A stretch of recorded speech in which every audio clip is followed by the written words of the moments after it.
Hey guys, TJ here. Just a really quick introduction to let you know about the plan for this week while we're on break. I'll be in and out in under 60 seconds. First things first, we're doing 3 separate compilations. Today's is some of the best Viidith narrated stories with my assistants.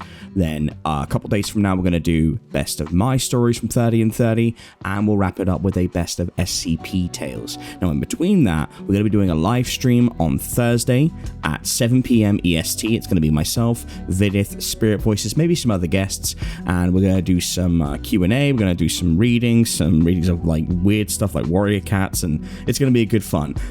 Please check out these videos. The scariest thing about going from posting every day to not posting at all just to take a break is the fact that we lose retention and watch time. So if you see this video coming up and you hear this little introduction, please consider just having this on the background. Check it out. And thank you all for your support. We really appreciate it. Go and check out Viidith. He's now remonetized. Let's get into the stories and enjoy.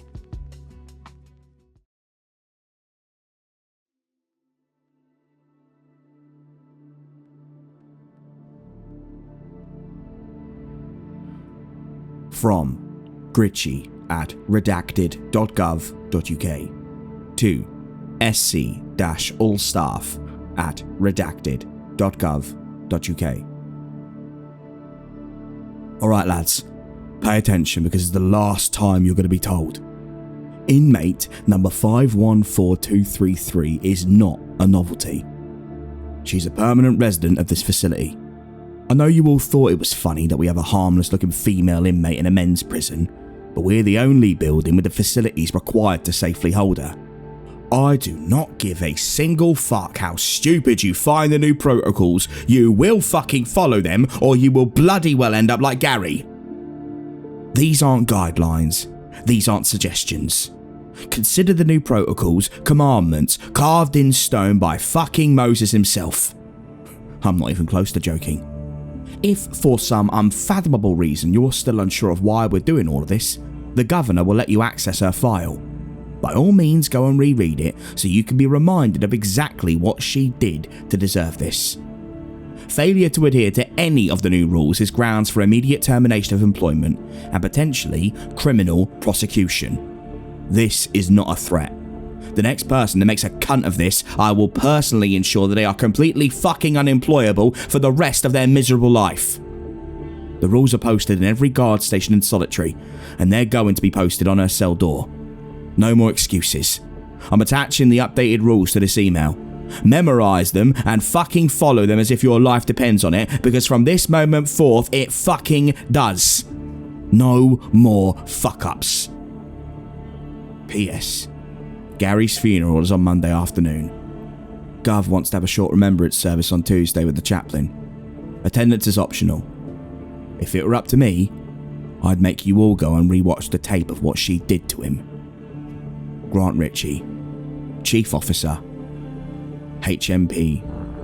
Protocols relating to inmate number 514233. 1. Inmate number 514233 is to be held in cell 7 of the new solitary confinement block. If, for any reason, number 514233 is required to go to another cell, she should be placed into a cell denoted by a prime number. No exceptions. Number 2. Under no circumstances are any prisoners to be held in the cells to either side or opposite of number 514233's cell. If there is a shortage of room in the solitary confinement block, prisoners deemed as low risk can be moved to C block. If at any time a prisoner is discovered in a cell adjacent to number 514233, they are to be placed in full body restraints and moved to treatment room 4. Number 3. Inmate number 514233 is to be kept in her cell 24 hours a day unless a request is made by Dr. Roberts and Chaplain Ritchie to move her to a treatment room. Such requests must be made in person. Written or telephone requests are to be reported to the governor's office immediately. Furthermore, both the doctor and chaplain must be present at the time of request. If either comes alone to request her movement to a treatment area, ask them to wait for approval and immediately report to the governor. Number 4. When being moved to a treatment area, inmate number 514233 is to be accompanied by Dr. Roberts, Chaplain Ritchie, and no less than 4 armed guards. Guards escorting the inmate must only use ammunition provided by Chaplain Ritchie, and, ideally, should be active practitioners of one of the Abrahamic religions. Number 5. Prior to exiting her cell, inmate number 514233 must be fitted with a pair of silver-coated cuffs. These will be provided by the chaplain. If the inmate refuses to put on the cuffs, activate the in-cell sprinkler system and wait patiently. She'll comply soon enough. Additionally, if the reason for her movement is deemed sufficiently urgent and she remains non-compliant, the song "What a Friend We Have in Jesus" can be played over the loudspeaker. This will severely agitate her, but she'll put the cuffs on much more quickly.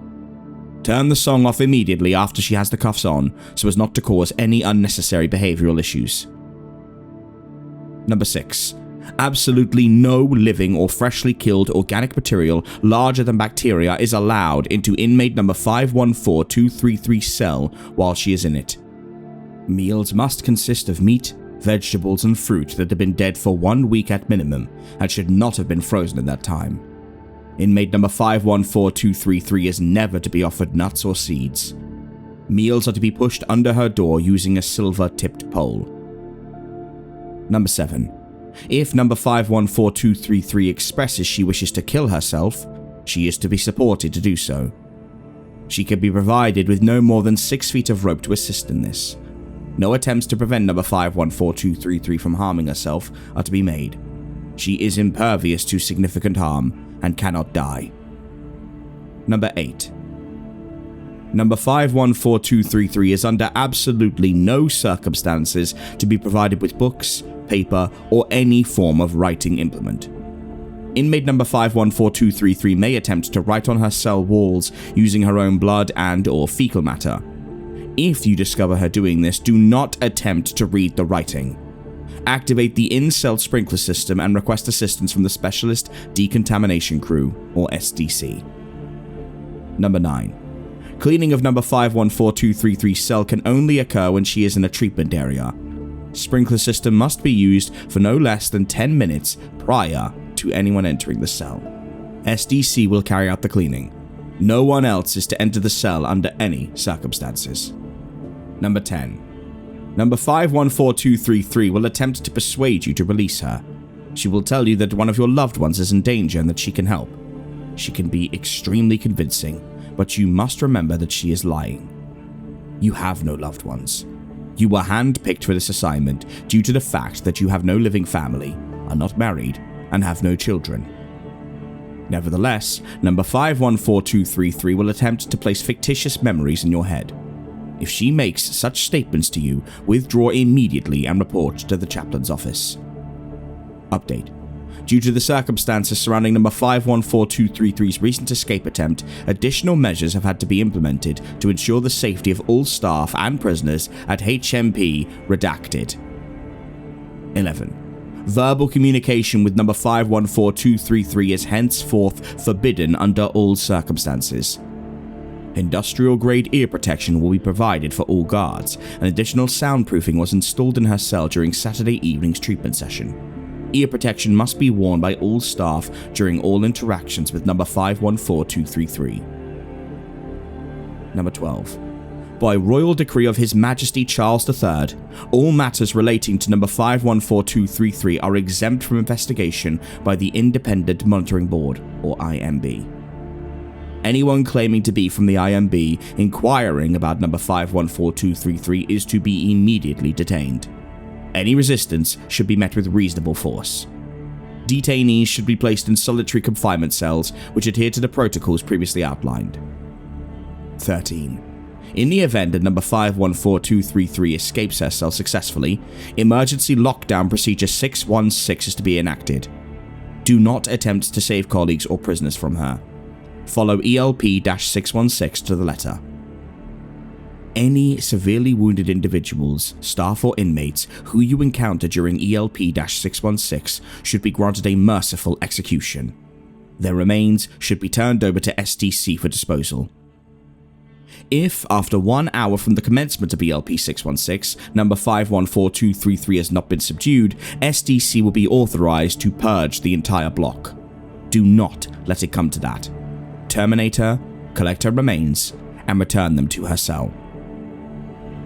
From S.O.Grady at redacted.gov.uk to sc-allstaff at redacted.gov.uk. You have all been tasked with an incredibly difficult job. His Majesty and the Archbishop have faith that we can do this. I have handpicked you all because I believe you are up to the task. With that being said, I need you all to understand that you cannot continue to allow her appearance to cloud your judgment.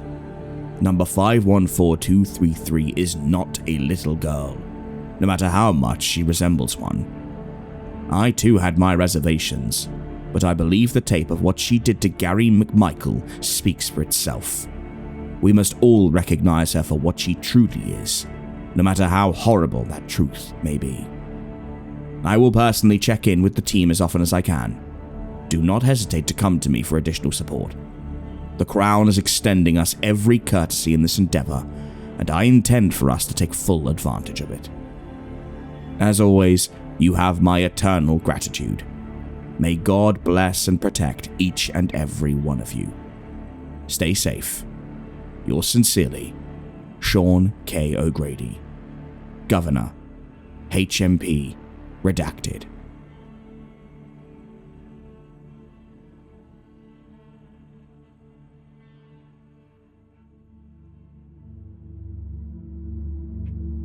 From K. Doherty at redacted.gov.uk to all staff at redacted.gov.uk. Hello team.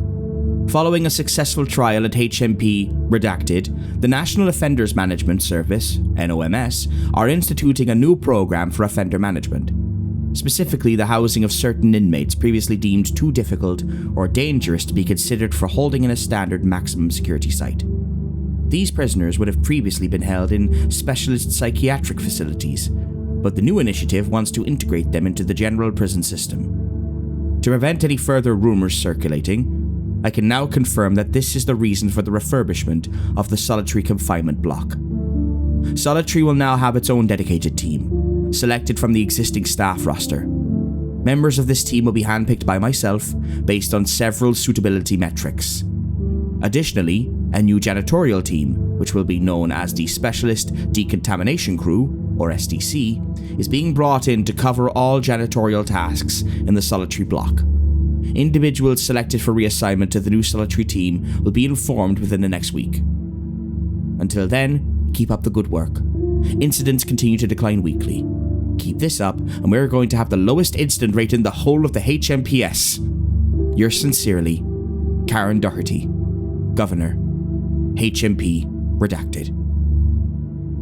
From K. Doherty at redacted.gov.uk to sc-allstaff at redacted.gov.uk. Hello SC team.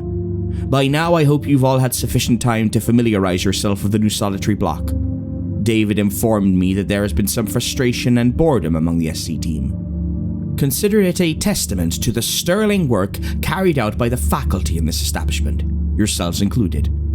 With that being said, I am pleased to announce that I have confirmation from Tower that inmate number 000323 will be transferring to your block on Monday. By now, preparation on his cell should have been completed, and SDC have finished setting up their offices.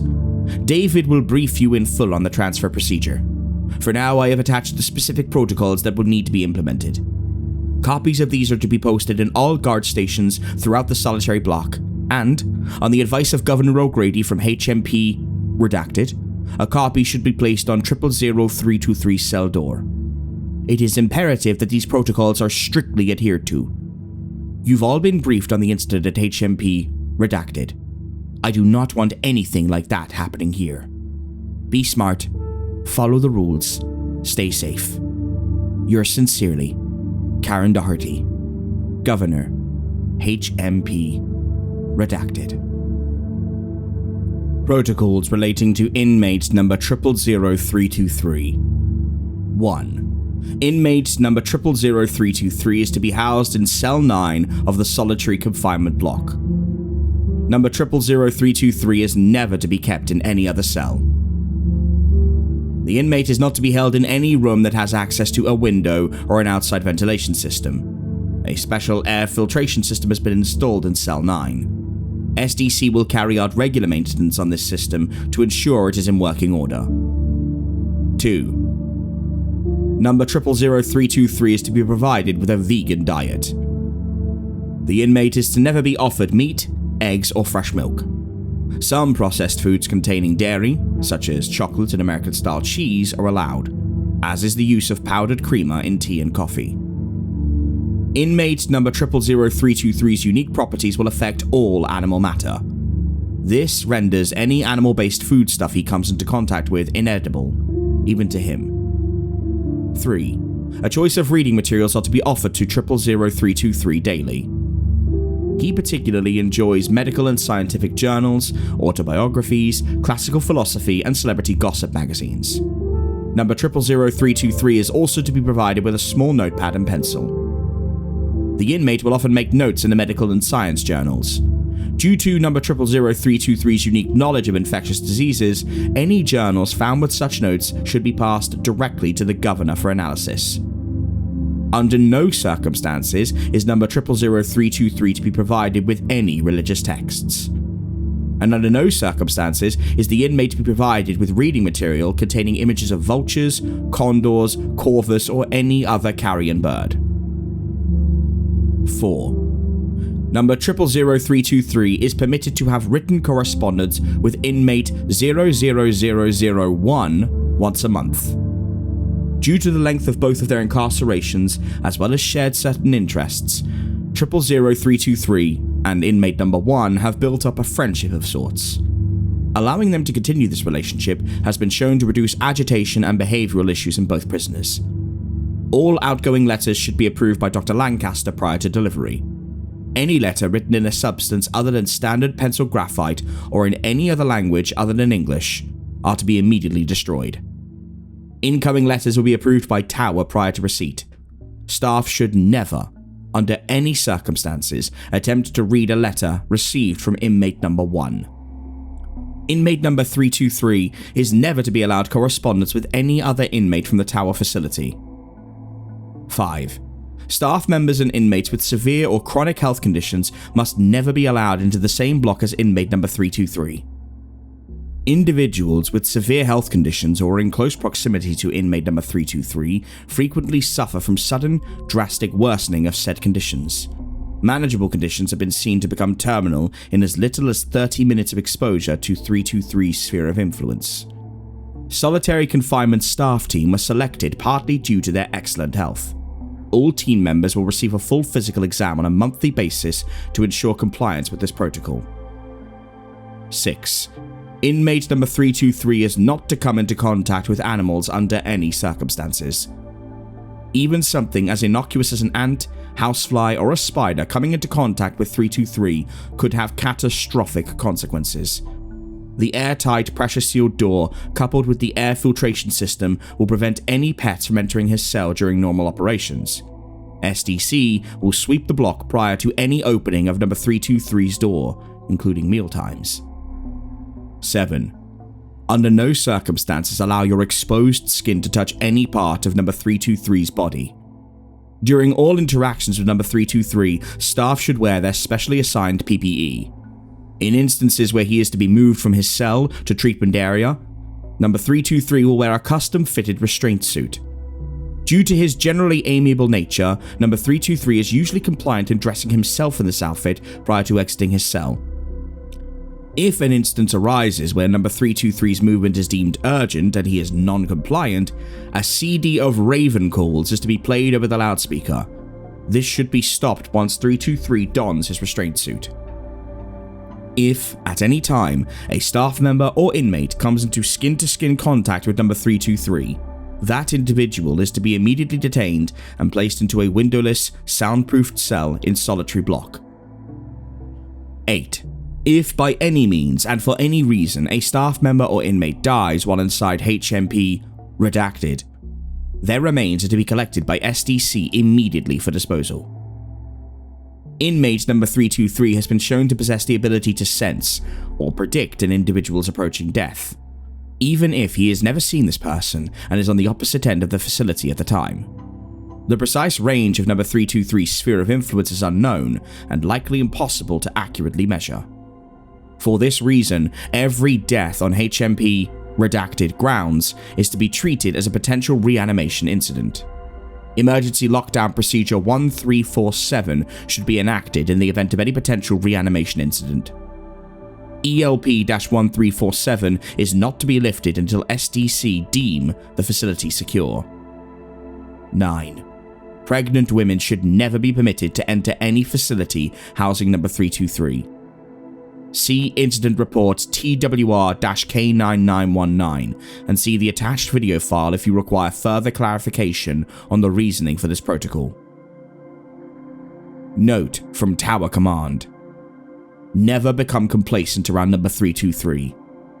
Despite his friendly demeanor, make no mistake, number 323 is now the most dangerous individual to ever set foot inside your facility. He will do everything within his power to escape. He bears the scars of uncountable failed executions, and every one of them is deserved. Were he possible to kill, it would be deserved 100 times over. Governor Doherty has all the files. Every one of his atrocities is painstakingly detailed in them. You are all expected to commit them to memory. Tower has kept him incarcerated for over 2 centuries. We have given you all of the tools required to hold him for many more. Do not fail us. May God bless and protect you all. From dkeen@redacted.gov.uk to kdoherty@redacted.gov.uk. Hi Karen. 2 quick questions. 1. What the fuck is the deal with these SDC guys? Have you spoken to them? Do they just sit around all day in those weird fucking hazmat suits? They're creeping out the team. 2. Can I throw anyone using the word necromancy into a hole? Other than that, number 323 seems to have settled in fine. Old bastard could talk the ears up a donkey though. At least the boys aren't bored anymore. They've had the protocols drilled into them though, so I'm confident we're going to make a success of this. Speak soon. David Keane, Solitary Confinement Team Leader, HMP Redacted.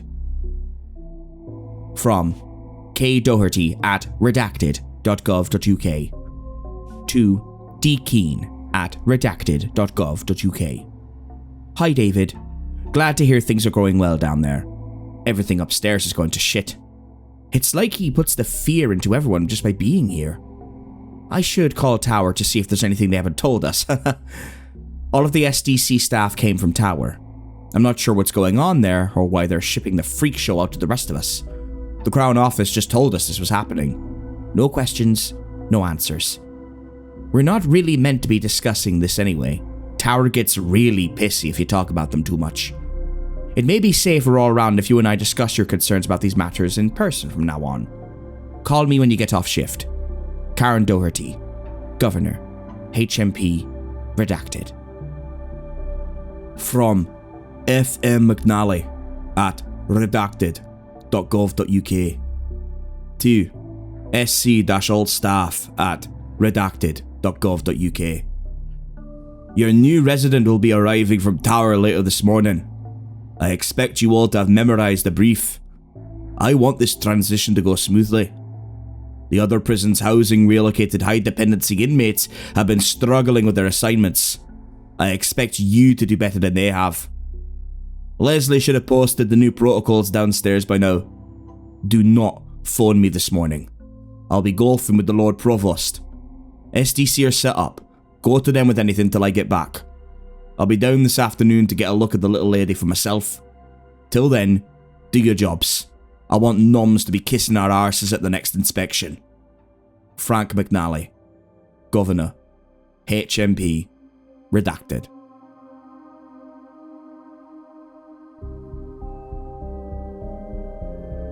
Protocols relating to inmate number 1.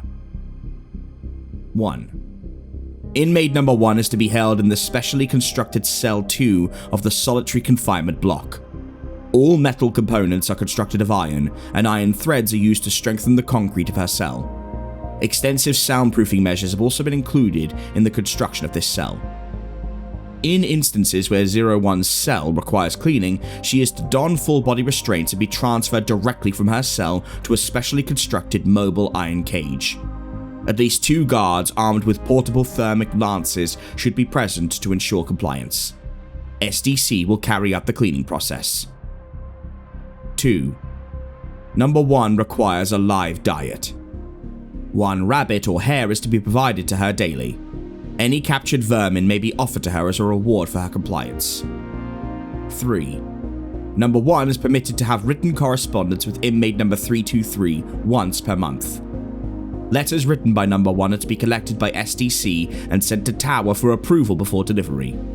Under no circumstances is number 1 allowed any form of contact with any former Tower inmate other than 323. 4.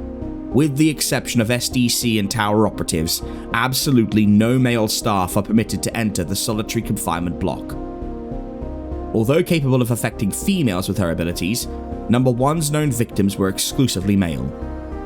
Number 1 sees the presence of male staff as a challenge and increases the likelihood of escape attempts.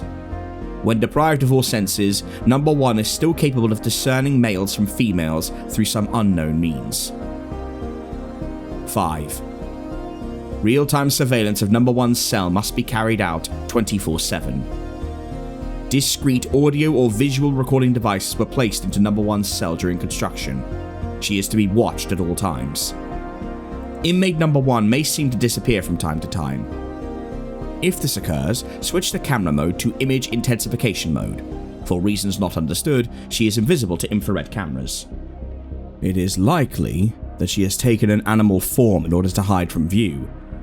Her preferred animal form is a black cat, but she has been known to take the form of a rat, a large dog, a horned goat, and a hooded crow. Most often, number 1 will appear as a strikingly beautiful red-haired woman, sometimes with extensive Pictish tattoos. Her true form is more animalistic in nature. Number 6. All audio recordings are to be sent to Tower daily at 6 AM for analysis. Inmate number 1 generally speaks Scots Gaelic.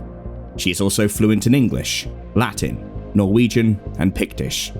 Staff are to be trained to recognize these languages. If number 1 begins to speak a language they do not recognize, staff are to immediately mute the live audio feed. While not as dangerous as hearing it spoken in person, the language is still capable of creating adverse psychological effects, such as severe anxiety and paranoia, to those exposed to it via recording equipment. Inmate number 1 is one of a handful of known living creatures to still speak this language. Number 7. Inmate number 1 is never to be exposed to sunlight. This includes indirect exposure.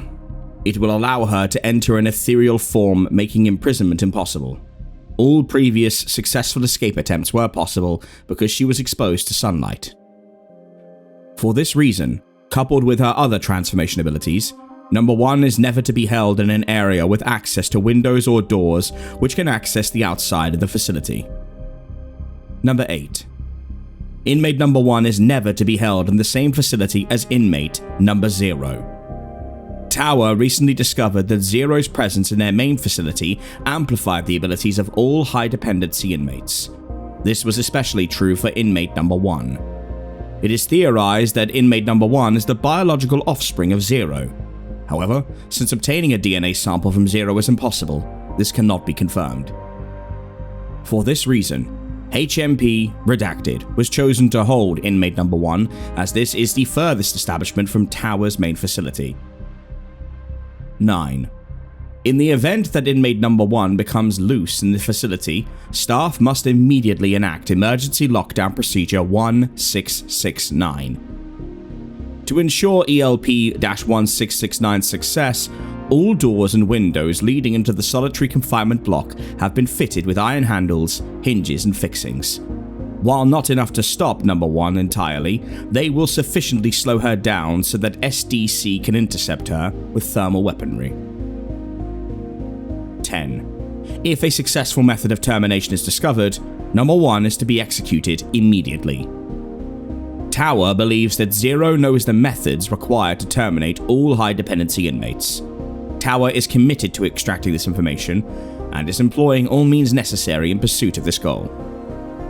From Tower to F. McNally at redacted.gov.uk. Governor McNally, transfer of inmate number 1 will commence in 1 hour. A Tower Command operative will accompany the prisoner. You are expected to greet them in your office to finalize the handover and take possession of her file. Inmate number 1 is our longest tenured prisoner. Her file is incredibly extensive and much of it requires translation. Complete preparation and await our arrival. May God bless and protect you.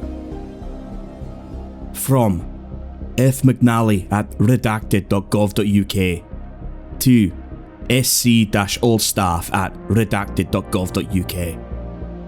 Why the fuck didn't anyone phone me? I'll be back in 25 minutes and I'm coming down to see the prisoner. I don't care who Tower or the Crown Office think they are. No one tells me where I'm allowed to go in my prison.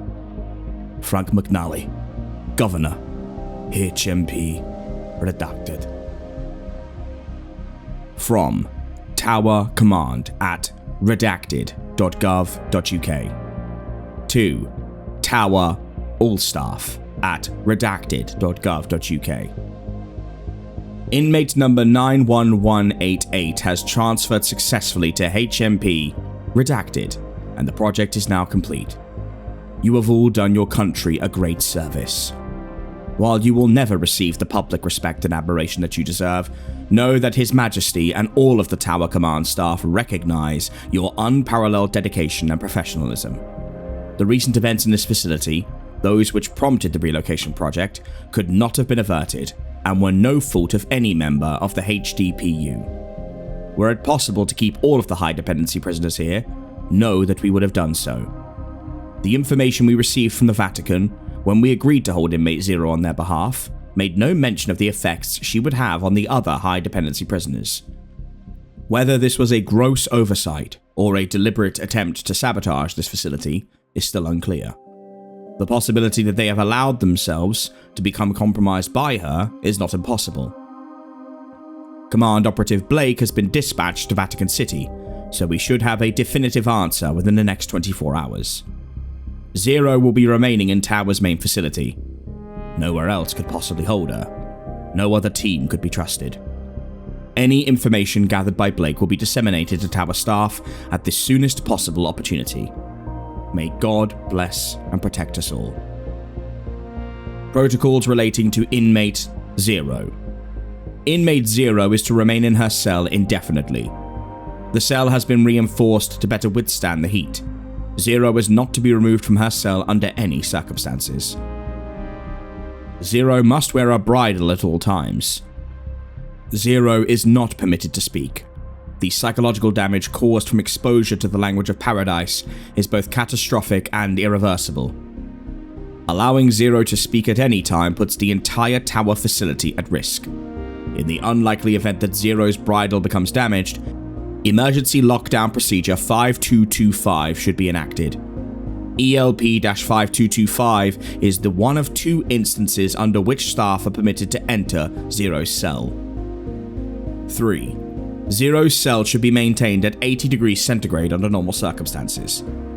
If 0 becomes highly agitated, the temperature should be increased to a maximum of 1250 degrees centigrade. If 0 manages to remove her bridle, the temperature should be increased to 3422 degrees centigrade in accordance with ELP-5225. Such extreme temperatures will, unfortunately, not cause 0 long-term harm. 4. 0 is not to be fed. 0's imprisonment is not simply for the purpose of containment and study. As per our agreement with the Vatican, Tower will continue 0's ongoing punishment. 5. 0 is to assist in locating unusual individuals. 0 is responsible for the existence of all high dependency prisoners, either indirectly as a result of her historical actions or directly through parentage. 0 is to be encouraged to write the names, So far, we have been able to extract around 2 names per week of unusual individuals. Zero is rarely compliant in this and will claim, in writing, that she does not know their names. This is a lie. Zero knows the name of all things. Once Zero has given us a name, voluntary inmate number 001487 will locate them, and Tower, or an affiliate organization, will apprehend. 6. If Zero becomes pregnant, staff must immediately enact Emergency Lockdown Procedure 661705. Zero's pregnancies are completely spontaneous, making prediction impossible. During ELP-661705, all offspring are to be immediately removed from Zero's cell and destroyed. Those who cannot be destroyed are to be placed into an extreme pressure containment unit and buried at the redacted Oceanic Facility. Notes from Command. In the past, several Tower staff have experienced significant distress while carrying out ELP-661705. You must remember that all her offspring are abomination, regardless of how human they appear. 7. Affiliate organizations are never to be allowed access to Zero. There is a reason she was entrusted to us, and not them. In agreement with the Vatican, our Norwegian affiliates are permitted access to her files so that they may prepare a backup facility in the event that Tower becomes compromised. 8. In the event that Zero escapes her cell, the catastrophic event procedure should be enacted. Following completion of CEP, Vatican operatives will take custody of Zero and transfer her to the Norwegian facility. 9. If Zero births a non-humanoid offspring, the apocalyptic event procedure should be enacted. Should AEP ever be enacted, all staff are advised to pray for forgiveness. From Tower Command at redacted.gov.uk to Tower all staff at redacted.gov.uk. Due to the actions of Governor McNally, deceased, at HMP Redacted, inmate number 1 has escaped. All staff are to be on maximum alert. I do not need to explain to you the consequences if she were to enter this facility. May God bless and protect us all. From Tower Automated at redacted.gov.uk to Tower All Staff at redacted.gov.uk. Emergency Lockdown Procedure 661705 has been enacted. May God bless and protect us all.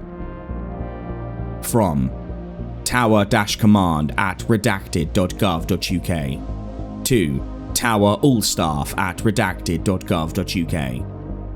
All staff are to read Operative Blake's report immediately. All SDC members guarding voluntary inmates are being dispatched to the Vatican immediately. All documents relating to Zero's pregnancies are to be collected and brought to command immediately. May God bless and protect us all. From Tower Automated at redacted.gov.uk to Tower All Staff at redacted.gov.uk. Catastrophic event procedure has been enacted. Extraction is not an option. May God bless and have mercy upon us all.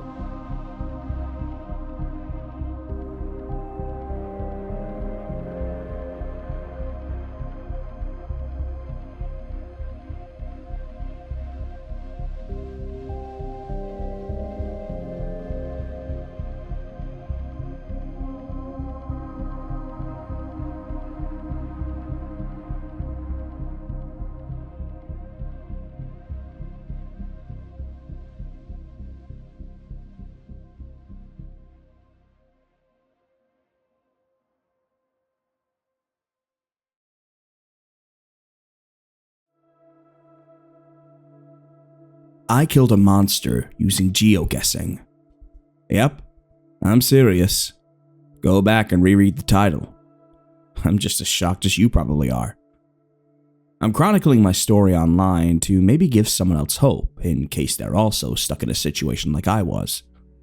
I'm speaking to a few people directly when I say, are you having the same recurring dream? The one that feels way too realistic.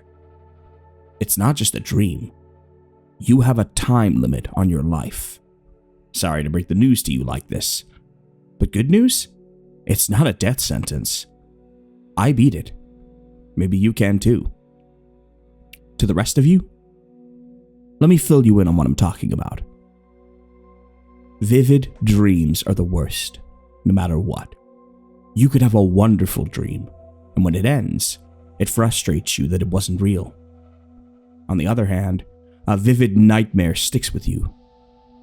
Countless husbands have been given the cold shoulder over a dreamed cheating, and many children swear the creature under their bed was right there.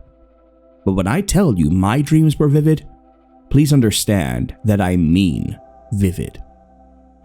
I can remember the very first night my dreams became vivid. It's not hard to remember what it was like. Though they happened in a different place every time, they all followed a very similar pattern. It always started on the street. I was standing on a street, staring at a home. Only, I knew it wasn't me. For one, I was way too tall in my dreams. Normally I'm an average height guy, but in those dreams, I could tell that I was easily 7 feet tall, based on doorways and such. After moments of staring, I would then proceed up to the house. If there was a gate, I'd just hop over it, or scale over a fence if I needed to. I never took the front door. Silently, I would creep to just the right window. I always knew which one. They were always unlocked.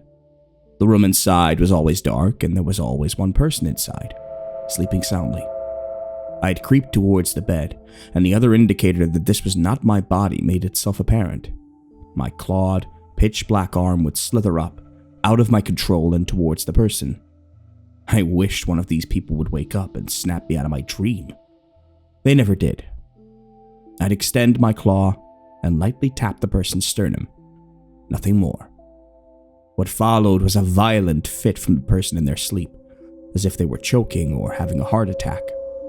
In the dream, I would stare, motionless until their ragged, jerky movement ceased. Silence. The dream would fade. I'd awake in a cold sweat. I used to be shook for most of the day, back when it first started. I would have this dream every night. The person I confided to first about these dreams was my closest friend, Ted. For as long as I've known Ted, he's been eccentric, I guess. He works at a local tourist trap as a crocodile handler in order to, as he put it, get on the good side of the reptilians to show he's one of the humans worth saving. Huh, typical Florida man. I have a hard time breaking down if he's serious most of the time, but surprisingly, he's a good listener. I was hanging out at his house watching TV as I explained to him what my dreams were like, and he nodded slowly, absorbing the picture. So, in your dreams, you're a tall murderer creature that stops people's hearts or something? I guess. I don't know, man. The worst part about these dreams is how real they feel. Like I'm actually there. Do you smoke? He asked, with his eyebrow raised at me. No, man. My job would can me if I did, so it couldn't be that. Nah, man. I mean, like, maybe you should. You know? Mellow out. He smiled at his own sage wisdom. You're an idiot, he shrugged. You came to me? That's an error in your judgment. That's fair, I guess. Just don't sleep, bro. Problem solved. No dreams if you're not asleep. He tapped his skull. Tried. Caffeine, energy shots, splashing water on my face, whatever. Once it reaches midnight, I crash. No matter how tired I am. Like clockwork. Like, at the same time, no matter what. I nodded. That sucks. You're doomed then, I guess. Sorry about it. He gave a cheeky grin. In all seriousness, though, don't they have, like, sleep doctors? Try one of those. You mean sleep therapy? I think that's really for people who have trouble sleeping, but I guess it wouldn't hurt. I looked crazy when I set up an appointment for sleep therapy. They ran some sleep tests, and they actually said I'd get a great night's sleep. The doctor was surprised by my frustration at the results. You Want to get less sleep? I remember the confusion in his voice. Yeah, work's very demanding. I need to be able to sleep less so I have more time to work. It was a terrible lie, but the truth was stupider. Well, that's not really healthy. You need to prioritize a healthy sleep schedule. Okay, right, I got that. There are times when I need less sleep though, so hypothetically, what could I do on the days that I really need to crunch for work in order to healthily stay up as long as I can? The doctor pinched his brow with his hand and sighed. Keep your mind occupied. Do something that requires you to actively think. No podcasts or TV or anything like that. It should be something that requires focus. With his advice, I remember mulling over it for some time. Video games could be a viable option, but that could become costly, to buy new games constantly or invest in a better computer. I didn't want to invest in a new physical hobby either, like painting, putting money into something I might not even like. Writing? Forget it. Writing this out alone is a slog enough. I don't have the imagination or patience to write a book. That's when I stumbled upon someone online geo-guessing. For the uninformed, geo-guessing is when someone uses an online map to randomly place themselves somewhere on the globe, where they will then guess where they are. The closer they are to being right, the more points they earn. The goal is to be able to locate pretty quickly and accurately exactly where you are on a map. For me, this was perfect. No startup cost, plenty of strategies to learn, and the world is a pretty big place, so there was plenty of variety to keep my mind focused. So I jumped in. I spent my free time studying how to get better at guessing, and I would spend the late hours of the night honing my skills. The bad news was that I'd still become abnormally tired at 12 and pass out. The good news, however, was that I was keeping my mind preoccupied with geo-guessing beforehand, so while the inevitable still came, I wasn't just staring at the clock, waiting for it to happen. It was a little comfort, I guess. I don't remember how long after I started geo-guessing that my breakthrough came. I woke up from another horribly vivid nightmare and, in the stupor of the morning, tried to start my day. Somewhere in between having breakfast and brushing my teeth, the thought hit me. I know where that house is. I concentrated, trying to scrape together bits of the vivid dream. I recalled a sticker on a pole outside. The architecture was unique enough and the short dashed road lines were clear. I laughed out to myself, shaking my head.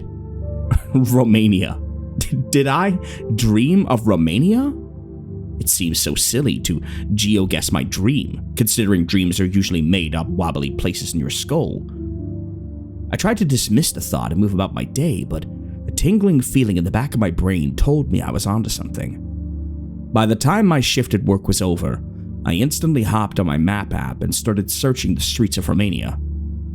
It took about 20 minutes, and when I saw it, I felt my throat dry and my hands clam up. I found it.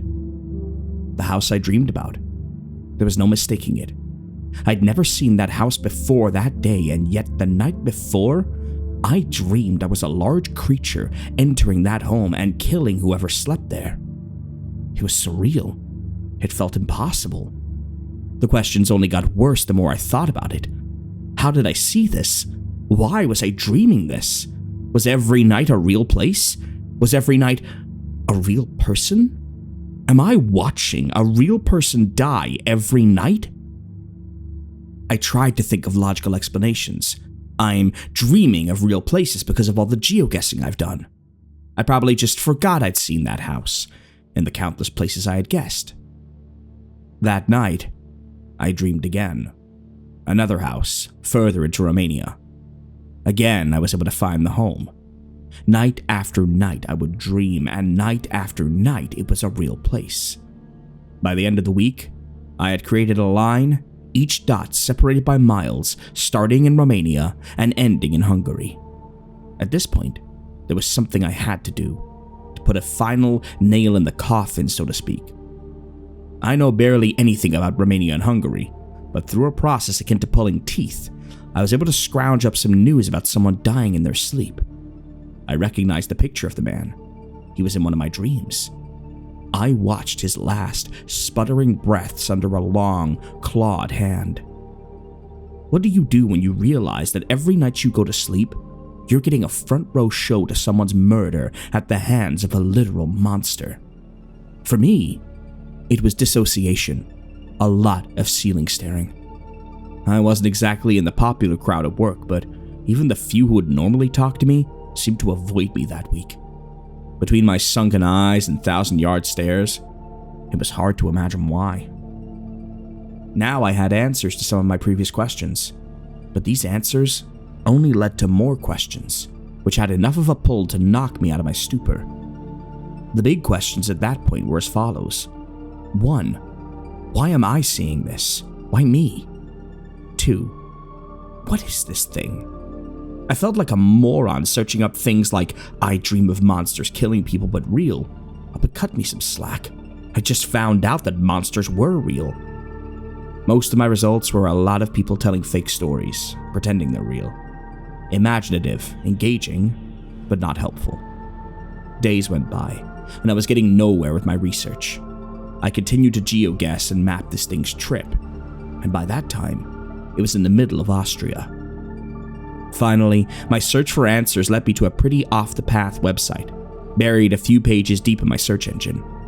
It was a forum for people talking about their experiences with sleep paralysis. The part that caught my eye the most was the section about sleep paralysis demons. In hindsight, it made so much sense. People unable to move, feeling a pressure on their chest, often seeing shadowy creatures. This was it. This website was what I was looking for.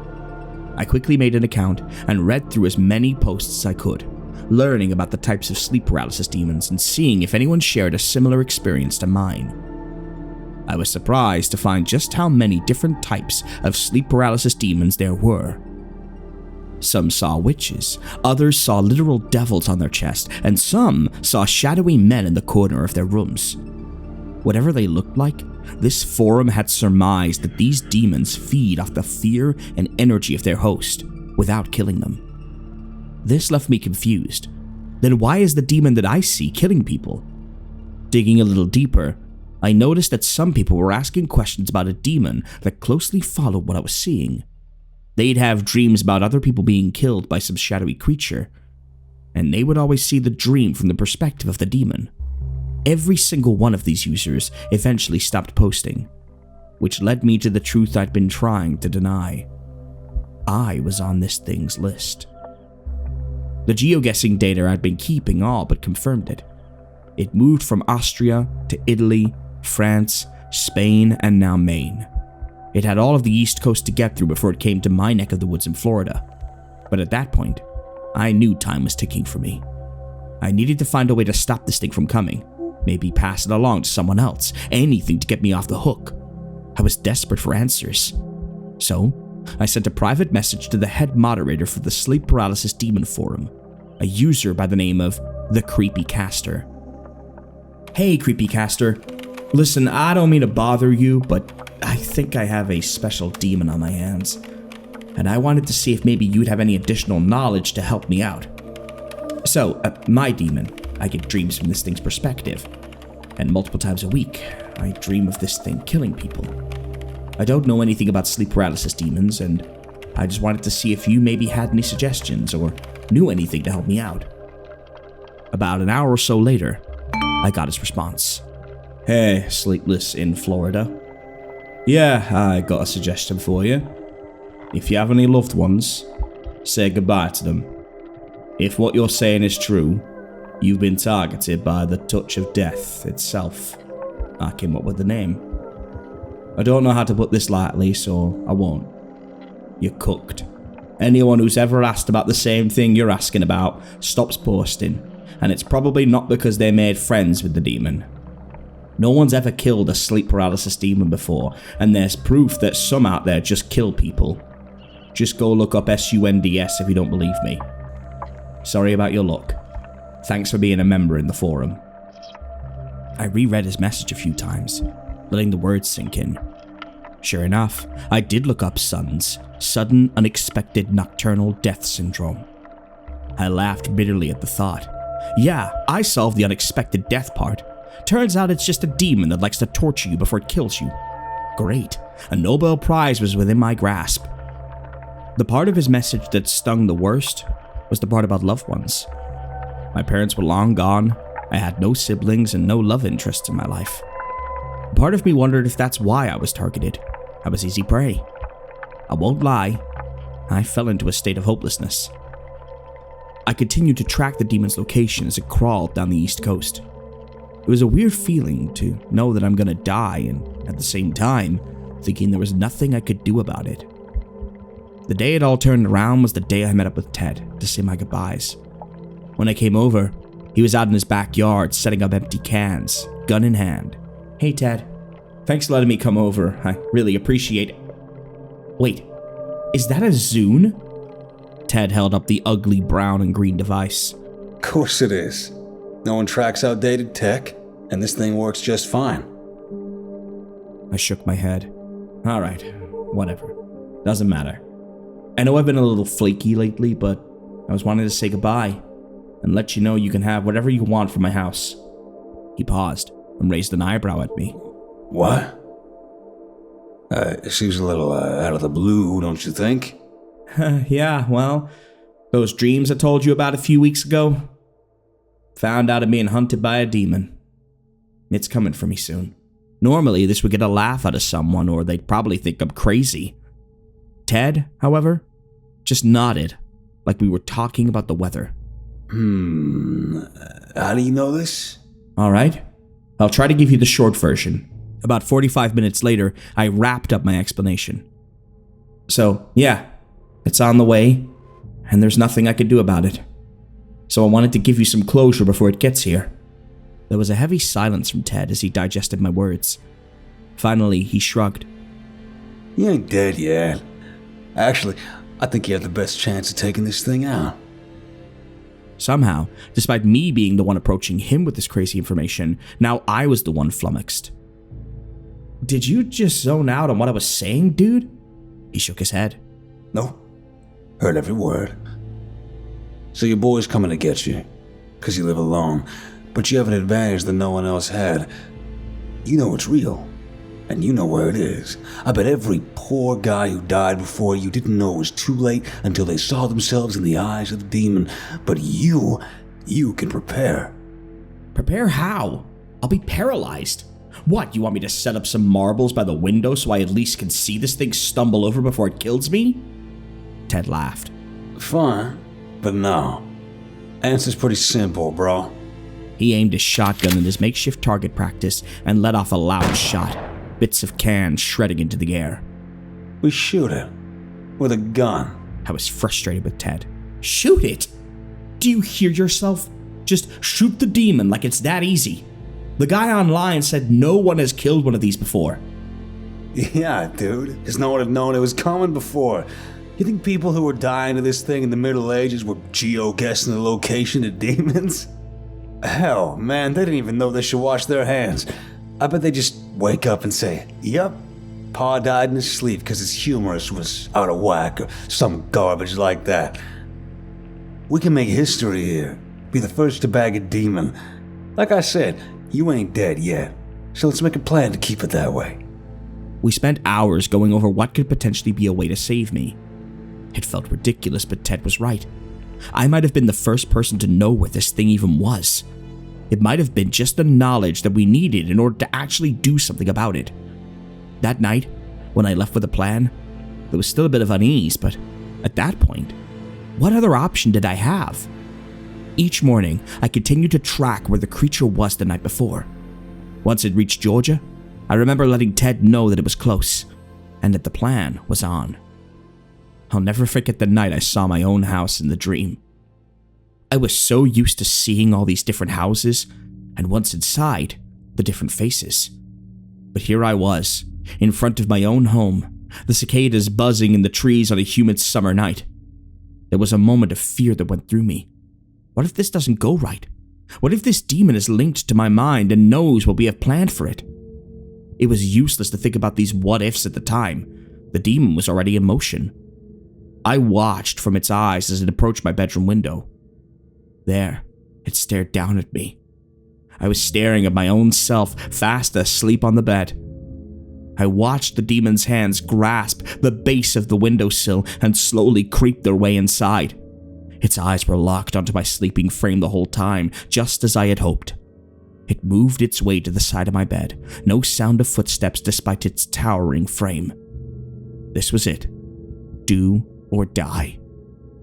The silence of the room was broken by the simple sound of a shotgun being racked. The demon's vision spun, and there, tucked in the corner of the room, was my buddy Ted, with a shotgun at the ready. He smiled. Buenos dias, you ugly mother. I don't know if it was the sound of the shotgun or the slug hitting the demon directly in the chest that woke me up, but in an instant, my vision shifted from the demon's point of view to my own, as I stared at the lumbering nightmare creature in my room. It had a solid shape, though slightly fuzzy at its edges, like when you squint looking at a light. I didn't have much time to sit in bed and admire my new friend. It was time to act. I grabbed the snare on a pole from under the covers. Ted's work let him keep most of his equipment, and quickly looped the snare around the thing's neck to hold it in place for another shot without letting it get near us with its hands. I was able to bring the demon down to its knees as it struggled, letting Ted line up a shot directly for its dome. Black tar leaked from the hole in the middle of its chest. Now, Ted! Now! Another rack of the shotgun. Another ear-piercing noise as the slug found its mark, tunneling into the faceless head of the large figure. Immediately, its body went slack as more black ooze bubbled from the hole in its head. The large demon collapsed onto the floor with no apparent movement. Ted fired another 3 shots to make sure it wasn't just plain dead. Both of us stared at the body for an hour or so, unmoving, my hand firmly on the snare pole, and Ted at the ready to put more lead into the demon. But it didn't move. The fuzzy-edged body lay in a pool of black tar, as still as the night itself. I broke the silence as I heard the birdsong outside, signifying the approach of morning. We just gave an audience one hell of a dream. Ted smiled back. We probably just saved a whole bunch of people, didn't we? I nodded. Probably. Now help me move this thing out back. Don't touch its hands either. Don't know if they're still lethal. We dragged that thing out to my backyard and buried it in a hole we finished digging a week or so earlier. I haven't had a dream since.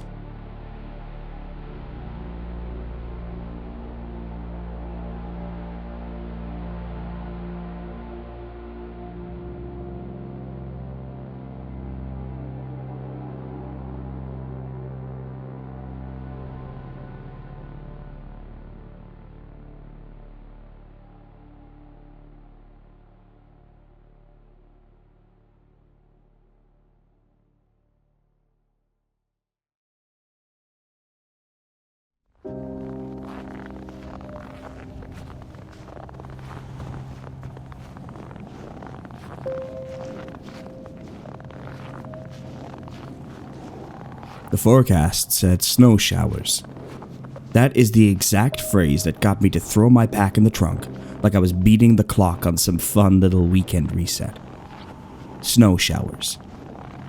By the time I reached the pull-off, the world was already turning white in that slow, steady way that makes you feel like you're inside a shaken snow globe.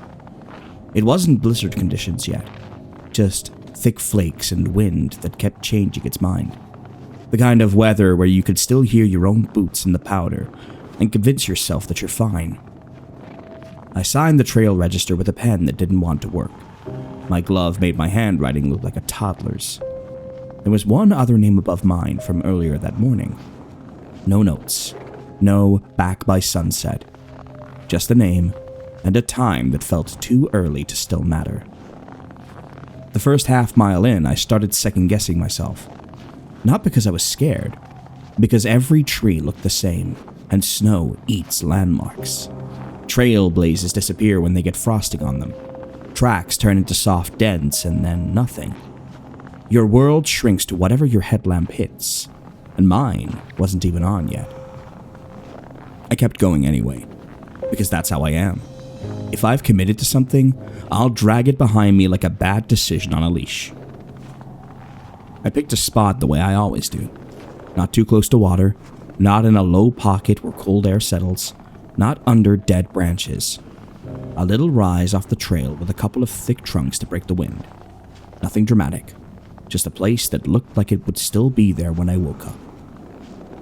Setting up in snow is never graceful. I stamped out a rectangle with my boots until the powder packed down, dug out a shallow trench for my vestibule so I wouldn't be crawling into a drift, anchored my guy lines with buried sticks because the ground was too frozen for stakes.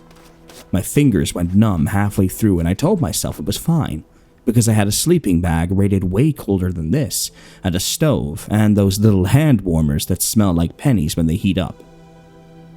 It should have been simple. It should have just been cold.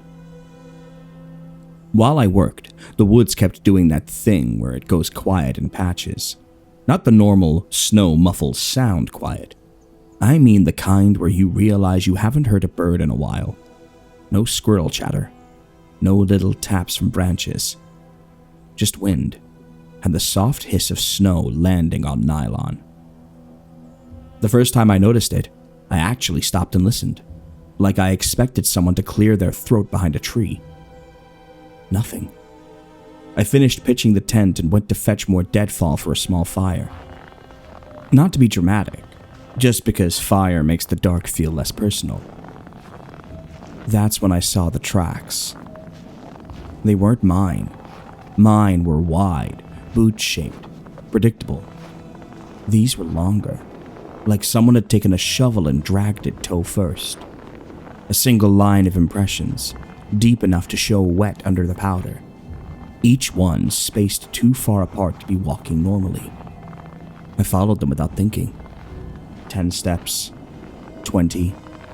They went in a straight line between two stands of pine. And they stopped at a scoured patch where the wind had polished the snow down to hardpack near exposed stone. No clean turn, no tidy return trail, just the last drag mark fading into a surface that didn't hold detail the way fresh powder does. I stood there with my gloved hand still gripping a dead branch, staring at the last mark until the storm started filling everything in. The wind picked up and a spray of powder hit my face. That's when I heard something behind me. Not footsteps, more like a slow drag, like someone pulling a heavy bag over crusted snow. I whipped around fast enough to almost lose my balance. All I saw was the thinning light between trees, and my own breath, and the start of my boot trail back to camp. The dragging sound stopped the second I turned. I did the thing you're not supposed to do. I called out. My voice sounded wrong. Of course, no answer.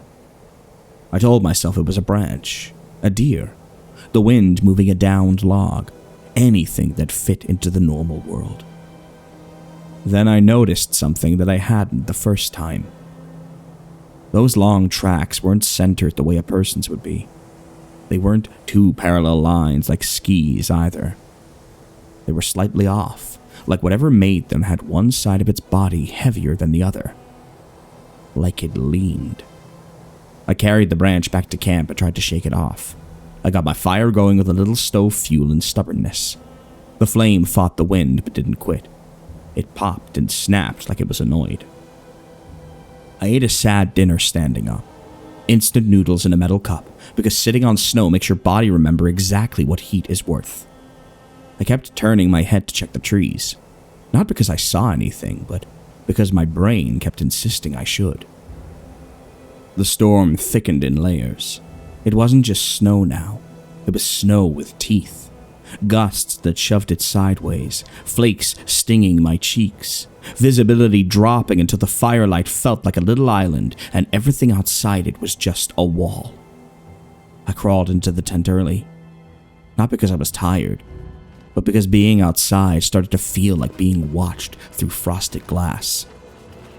Inside, everything was close and loud. Nylon breathing, zippers clicking, my sleeping pads squeaking every time I shifted.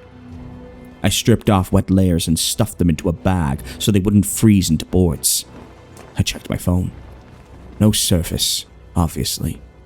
The battery already draining faster than it should in the cold. I lay there with my headlamp off, listening. Wind, snow, tent fabric snapping. Then, very faint, the drag again. Not outside the tent. Further out, somewhere between the tree line and the trail.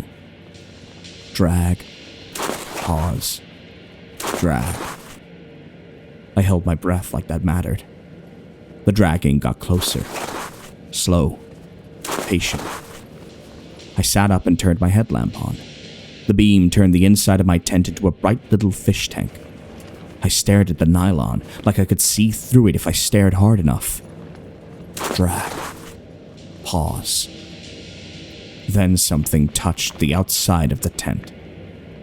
Not a gust, not snow sliding, a pressure, deliberate, like a palm placed flat against it.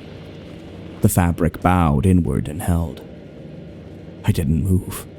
I don't mean I stayed calm. I mean my body went rigid in a way that felt automatic. The pressure slid, just a little, like whatever was out there was feeling along the seam. It stopped near the zipper. I grabbed my knife. I always carry a small fixed blade for camp stuff. Cutting cord, shaving kindling. It looked stupid in my hand suddenly, like bringing a pocket knife to an argument with the weather. The fabric of the zipper pulled. Not the zipper itself, the fabric around it, like fingers trying to find purchase. I didn't think.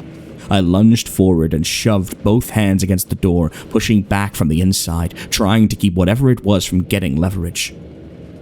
For a second, there was resistance. Real resistance. Something solid. Then the pressure vanished. The tent snapped back into place. Silence. I sat there in that awful, bright circle of headlamp light, sweating in my base layer, waiting for something else to happen. Nothing happened. That was worse. After a few minutes, I forced myself to breathe normally. I clicked the headlamp to red mode and unzipped the door just enough to look out. Snow blasted in immediately, cold and sharp. I squinted into it. The beam of my light got swallowed fast, just a short comb before it dissolved into white. I couldn't see anything, but I could see the marks. There were fresh impressions right outside my vestibule, partially filling with snow. Not boot prints. Not animal tracks. Those long, leaning drags ending inches from my door. And mixed in with them, very faint, were thinner lines, like something with nails or claws had raked the snow as it moved. The prints didn't lead away. They circled my tent. Not a clean circle, more like it had paced around, stopping, starting, doubling back, then pressing close again.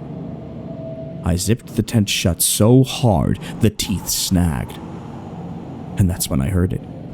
A sound that made my stomach drop because it was trying badly to be familiar.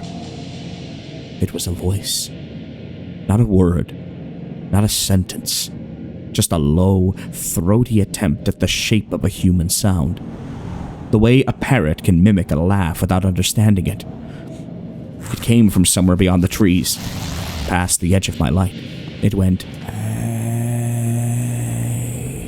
Soft, almost polite. Then silence. Then, closer. "Hey." The second one had more breath in it, more confidence. I pressed my mouth into my sleeve to keep my own breathing quiet, like a kid hiding under covers. "Hey." It tried again, right outside the tent now. So close, I felt it more than I heard it, like the nylon was carrying the vibration. The voice was wrong in a way I can't explain without sounding dramatic. It wasn't scary because it was loud. It was scary because it wasn't quite right. Like something had listened to people speak from far away and decided it could do it too. My headlamp beam shook as my hand shook. The tent wall bulged inward again. This time it didn't feel like a palm. This time, it felt like a face pressed into it. I saw the shape of it in the nylon, an oval with ridges like bone or cartilage. The fabric stretched across it and held, showing the suggestion of where eyes would be, where a mouth would be. The mouth moved. "Cold," it said. Then, with a little laugh that sounded like someone choking, "You cold." I don't know why that broke me, but it did. I kicked at the wall where its head was pressed, hard enough to make my heel sting. The shape snapped back. The nylon popped outward. Outside, something made a noise like wet fabric being pulled apart. Then the dragging started again. Faster. Circling. Drag, drag, drag, drag, drag. The whole tent shivered with each pass, like it was brushing against it, bumping it, testing it. I grabbed my car keys, not because I was going to drive, because the alarm button felt like the only weapon I had that wasn't a joke. I crawled into my boots, hands shaking so bad I missed the laces twice. I stuffed my sleeping bag into its sack without rolling it, just crammed it down, threw what I could into my pack half-zipped. I had one thought, clear and bright in my head: get to the car. The storm was thick enough that I couldn't see the trail from my tent. I had to follow my own boot line by feel, like reading Braille with my feet. I unzipped the tent and bolted out. The cold hit me so hard it made my eyes water instantly. Snow slapped my face. Wind shoved my pack like it wanted me on the ground. I took 3 steps and almost fell because the snow had drifted into my boot prints. Behind me, something moved. Not dragging now. Running. It hit the side of my tent with a heavy thump, like it had launched itself at it the second I left, and the whole structure collapsed in on itself. Poles flexed, snapped back, then folded. My little island of shelter crumpled like a kicked soda can. That gave me a horrible, vivid image of it being angry that I was leaving. I ran. My headlamp beam bounced wildly, making the woods strobe. Trees appeared and vanished. My own breath sounded like an engine failing. Then something grabbed my pack. It yanked me backwards so hard my spine jolted. I went down on one knee, pack straps biting into my shoulders. My first thought was that a branch had hooked it. Then the pack moved sideways, smooth and strong, and I realized whatever had it was pulling.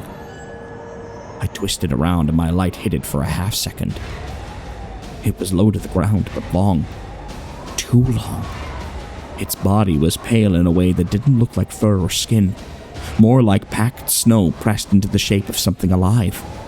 It had limbs, but they didn't bend right. They hinged too many times. And its head looked like it was wearing a face that didn't fit it. Like it had pressed a mask of frozen skin onto bone. The mouth opened and I saw dark inside, wet and wrong. It didn't roar. It didn't snarl. It went, softly, like it was still practicing. Hey! Then it jerked again, trying to pull me off the trail. I did the only thing that made sense. I let my pack go. The straps slipped off my shoulders and the thing went with it, tugging it into the white like it weighed nothing. I scrambled up and sprinted. Behind me, the dragging returned for a second as it adjusted. Then it came after me with a new sound. A rapid tapping, like nails on crusted snow. I could hear it gaining. My foot punched through a thin crust and I went down hard, my shins smacking something buried beneath. Rock or root, I still don't know. Pain flashed hot and then went oddly dull. I tried to get up and my leg didn't want to cooperate. I forced it anyway, half running, half limping, tears freezing at the corner of my eyes. My headlamp beam caught the trail register sign ahead like a miracle, a reflective rectangle in the storm. The pull-off was close. I hit the edge of the lot and saw my car as a dark shape under white. I fumbled my keys so badly I dropped them. Had to find them by feeling the snow. Fingers clawing, panic making everything clumsy. I got them, jammed the key into the door, and yanked it open, nearly fell into the seat. The tapping sound was right behind me now. I slammed the door. The car rocked. Something hit the side hard enough to make the whole frame creak. I locked the doors out of instinct, like a lock meant anything against whatever that was. The windshield was already frosting, snow plastered against it. I turned the key and the engine coughed once. Then nothing. The battery, cold-soaked. The car had decided to join the storm in being useless. Another impact, this time on the hood. I looked up through the windshield and saw a shape on the glass, inches away, sliding down slowly. Not a face. Not fully. Just a pale oval pressing against the windshield from the outside, leaving a smeared patch where frost melted under it. The mouth moved, muffled through glass. "You cold," it said. Then it made that choking laugh again.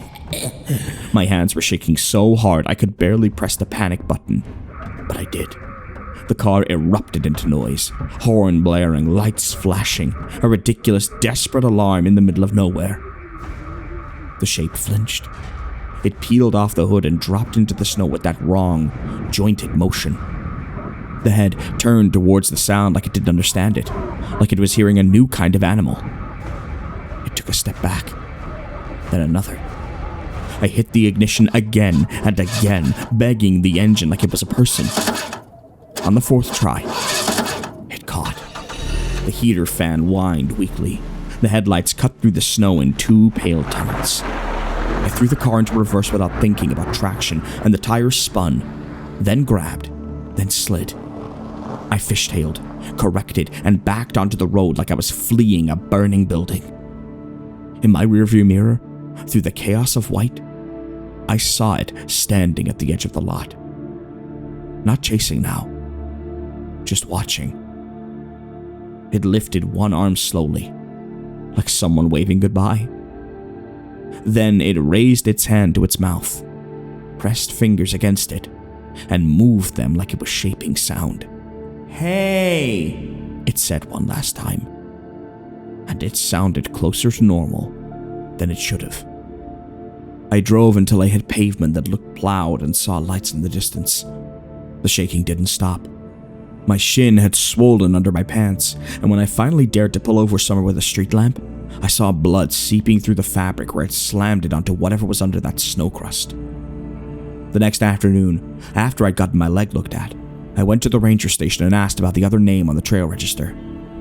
The woman behind the counter went still for a second, and then told me the register wasn't for public discussion, and that if I wanted information I could file a report. She didn't meet my eyes when she said it.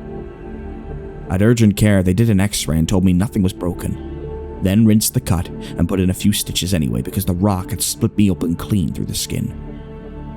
I keep replaying the way those drag marks circled my tent, stopping at the zipper like it knew what that seam meant. I keep thinking about the way it practiced that one word, over and over, like it was trying to get the tone right. And every time I catch myself wanting to write it off as storm panic, I remember the pressure of something solid through the tent wall, and the sound it made when it peeled away, wet and wrong. I haven't slept outside since.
This is my final testimony. I stand trial for medical malpractice, the breaking of my Hippocratic oath, and deception of the greatest degree. I am not tried in any earthly court, but one of my own making. I am both plaintiff and prosecutor. I am my own judge, jury, and executioner. I already know what my sentence will be. But before I carry it out, I must bear witness against myself. I was a doctor. Before today, I was employed at a hospital in a certain state in a certain city. I was chief of pediatric oncology. The beginning of my end occurred almost 10 years ago on a cold November night. I had just been appointed to my position as an oncologist and had undergone my first major tragedy. A 6-month-old infant passed away in my care. Leukemia. In my field, the death of a patient is common. However, at this time, it was not yet common to me. This was the first child that had stopped breathing on my watch. Do you know what that's like? To watch a child suffer because its own body has turned traitor? To hear their labored and pained breathing? To smell the stench of decay in a living being as they fight against forces that have turned healthy marrow to poison and filled their blood with mutant offspring of an insidious creation? And you, watching it all, filled with knowledge and learning that brought us as a species off the face of the planet and into the stars, powerless to stop the natural march of the body as it runs itself into the disturbed dirt of an open grave. I am no man of religion, but I have seen the devil in the face of carcinoma.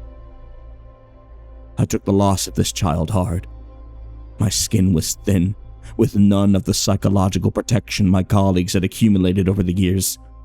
Staring at the pale and still body of my patient, I remembered my own son, only a year old at the time. My heart leaked its grief to every extremity. Logic said I had done all I could, but this was a lie coded in sentiment. How could I practice medicine if I were to admit in the face of death that my skill was useless? I left the hospital while the baby's parents still grieved around the body.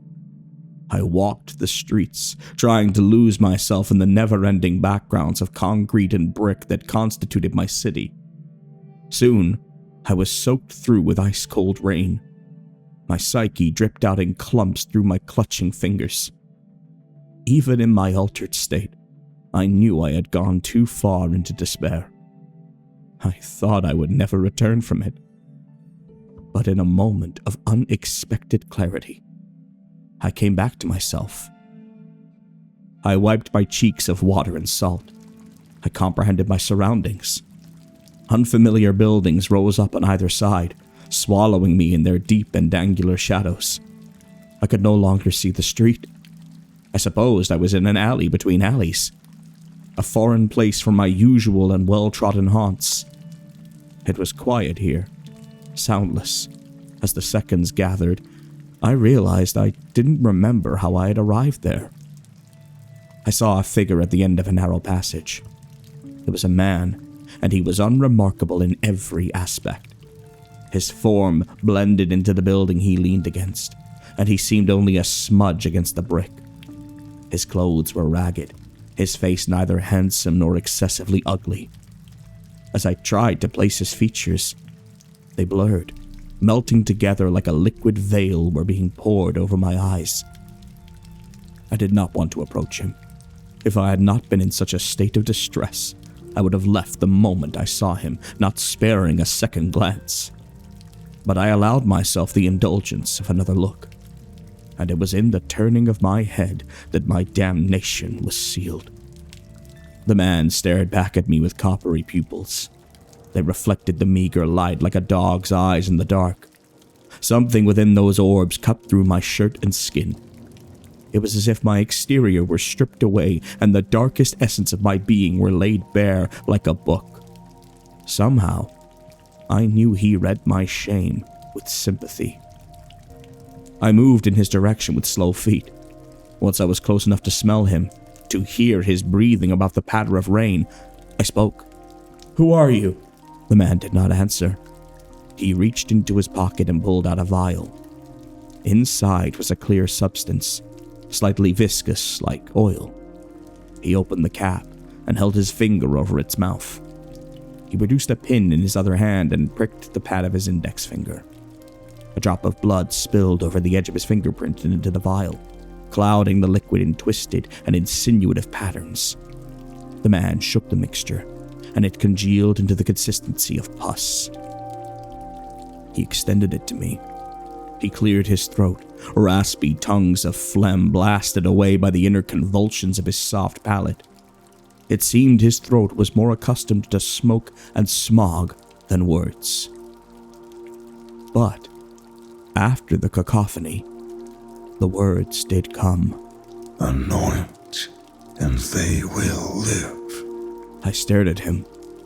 I had dismissed God as superstition years ago. Miracles, at best, were unknown principles of the natural world that still hid behind the curtain of ignorance. I was not a believing man, but in that alley, I allowed myself that weakness. Entertaining the ramblings of a wet homeless person who smelled of dog seemed harmless compared to the insanity that waited at the edge of my subconscious. With an empty mind and numb fingers, I reached out to take the vial. But before my fingertips could brush the glass surface, I stopped. How does it work?" The man coughed again, a spluttering noise like a dying car. "A price is paid." "A price? What?" He met my gaze with his coppery stare. "One befitting." My eyes went back to the vial. Years from that moment, lying alone in the gloom of a dark bedroom, I would lie to myself and say I did not know what he meant, that I could not have known. But I did. I knew then and I know now that there is only one thing worthy of the priceless gift of life. The rain smacked the ground around us like 1,000 heartbeats. I remembered the flat line of the infant that had died only hours earlier. The sustained wail of the machine reverberated in my skull like a recited prayer. After a moment, I took the vial, cradling it loosely in my fingers. The man's voice became soft. "Tell no one, or the debt will fall to you. Not everyone understands the price of miracles." Without a backwards glance, the man turned. He walked down the alley, then vanished around the corner.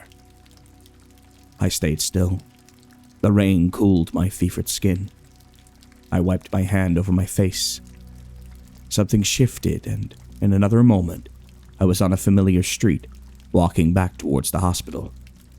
I thought I had been subject to a hallucination, a physical manifestation of my mania. But I felt the unblemished glass of the vial in my pocket, and my heart was torn apart with a strange opposition of dread and longing. It was weeks before I used my new gift. There was another child, this one 4 years old. The cancer had gotten into her bones. At night, she woke the entire ward with her screams of pain. We subjected her to surgery, chemo, radiation. We filled her body with poison until it was pressed against the threshold of death. Still, the tumors rose up again, one after the other, like depraved parodies of Christ. She was nearing the end. It was time to tell the family to say their goodbyes. But before I did, on the last evening of her treatment, I went to see her. I was there making sure that she had received her regular dose of morphine. I saw her small and drawn face. Her bald head was dotted with sweat like dew. Her body, shuddering, draped across the bedspread, was sorrow incarnate. I remembered the vial. I wish I could confess that I fought to convince myself that I had to go over some ethical grocery list before I took the vial out of my pocket. But there was no moral struggle. Her face, her pallid and bruised and starving form, with collarbones jutting out from her skin like axe blades. Such an image was an all-consuming counter-argument. I took the vial and unstopped it. The room filled with a cloying smell, like berries rotting in milk. I spilled one drop of its substance onto her forehead. The fluid sank into her skin like a gas. Her face relaxed. For the first time in 2 years, she slept without the aid of opiates. The next day, she woke with bright eyes and greeted her parents by leaping from the bed and running to embrace them. They wept at the miracle, confused, terrified, but altogether grateful. They celebrated. As I watched the scene of joy, I contemplated other things. I pondered how in another room of the hospital that night, an old man had suddenly died of heart failure. I read the report myself. He had no family record of heart problems, no such previous issues in his history. He had been admitted for forgetting to take his diabetes medication and having a higher than average blood sugar. They were keeping him overnight strictly as a precaution, nothing more. He was 60, pushing 70. He had a wife and 5 children. In the same minute, perhaps the same second I had poured out the vial on the child, his heart had ceased beating. What would you have done? How was I supposed to reconcile the image of the young child, whole and healthy, with the image of a circle of siblings mourning their father as his casket was lowered into the ground? I attended the funeral from a distance. I told myself it was penance. But now I worry it was reassurance. I left that bleak gathering with resolve, not regret. I told myself that the old man probably would have lived for only another decade. 10 old years exchanged for a lifetime of health. This was fair. Slowly, I found myself making more nightly visits to the sick children in our unit. I went to those near death, those who had not responded to treatment, those who grimaced in sleep with the pain of growths consuming their insides and pushing against their internal organs. Their recoveries were explained by the hospital as unexpected turnarounds, attributed to some latent effect of a new experimental treatment or a thing equally esoteric. It is strange how we humans will explain away miracles, as if the thought of cosmic intervention is somehow more terrifying. I am ashamed to say that I reaped the benefits of my healings. I accepted one promotion after another, telling myself it was for the greater good. I would donate my extra salary secretly to charitable causes. But it was an empty gesture. I should have stopped, refused. But it was not long until the entire unit was under my purview. And as the number of my patients increased, so did the bodies in my wake. I kept track of the names of my victims at first. I remembered their faces, their histories. As the list mounted, the weight became too much. I turned a blind eye to them. I let their identities slip from my thoughts. Most serial killers keep trophies. My only remembrances were empty spots in my memory, deliberately kept bare. Unexplained deaths accumulated in the hospital. Never enough to prompt investigation, but enough to inspire superstition. I saw nurses start wearing prayer beads, and doctors refuse non-essential patients based on nothing but a bad feeling. I could not see it. The carnage I wrought. All I could see were the faces of the children who now lived and breathed free of sickness and torture. When I could not sleep for guilt, it was their faces that allowed me to rest. Yes, the children lived, but I was still a murderer. It is strange how life moves on, even in the presence of evil. In the shadow of the hospital, my family grew. I watched my son mature, and my wife and I welcomed another boy into the world.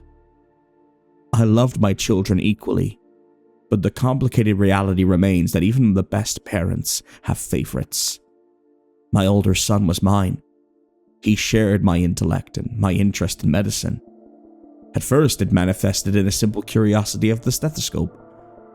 It grew into him reading medical textbooks the moment he could sound out words. It was all unintelligible to him. I'm sure he only looked at them for the pictures, but nothing gave me more pride than to watch him turn the thin pages, a look of concentration on his young face, still lined with baby fat. He was 10 when he collapsed for the first time. It was my other son that found him. He was only 4. He came to me, his face red with effort and tears already soaking his shirt at the throat. He was the quieter of the two, but I still remember his wails as he begged me to come downstairs. He cried. He fell. He fell. He clutched on my leg, the reverberations of his sounded fear echoing in my bones. I pushed him off and ran down the stairs. My feet stumbled, and I almost broke my neck in a tumble. I righted myself and went searching for my son. I found him on the living room floor. He was face down on the carpet, his arms twisted. He wasn't moving. I ran to him and checked his pulse. It was there, faintly, but he wouldn't wake. Blood leaked from his nose, smashed in by his fall. I fumbled with my phone and called an ambulance. In the background, his brother continued to howl, begging him to open his eyes, to be okay. The doctors didn't know what caused it. After we arrived at the hospital, and after every test had been performed, all my colleagues could do was shrug their shoulders. They managed to rouse my son from his unconsciousness, but he was lethargic and weak. After a month of observation and experimentation, all they could tell us was that his blood was failing. The red cells were tearing apart at the seams, keeping oxygen from getting to his brain. They didn't know what to do. We went from hospital to hospital. We tried every experimental treatment known to man. His younger brother donated blood, plasma, and even marrow once we found him to be a good genetic match. His generosity was in vain. It all was. Nothing worked. And it was in that hopelessness that I thought of the vial again. I had refused the thought before. I would not corrupt my family with its use. But that little vial grew heavier by the day in my pocket. I held on to hope in the medical system, gripping to it so tight until it felt like my fingernails were coming off at the quick. Each time my hand brushed the container's glass surface in my pocket, I felt the notion of some great evil hanging over my head, suspended by a single thread. No, I would not toy with the idea of cutting that string. I would see my son made well, but I would not resort to murder to do so. But after a doctor, the last we would see, instructed us to bring our son home, giving us nothing but a prescription for a bottle of liquid morphine, my conviction shattered. Do you see? They were leaving my son to die. Do you see that I had no other choice? Do you understand? That night, I crept into his room while he slept. In the dark, I heard thrashing. His brother, who slept above him in the bunk bed my wife and I had built years before, had experienced night terrors ever since he had seen his brother collapse. I heard his whimpers, and they festered in my ears. If I had any questions regarding what I was about to do, they were wiped away in an instant. The sounds that came from my little boy echoed my pain. It all needed to end. I stood over my sleeping older son, his face contorted in half-realized pain. It had been hours since his last spoonful of the drug.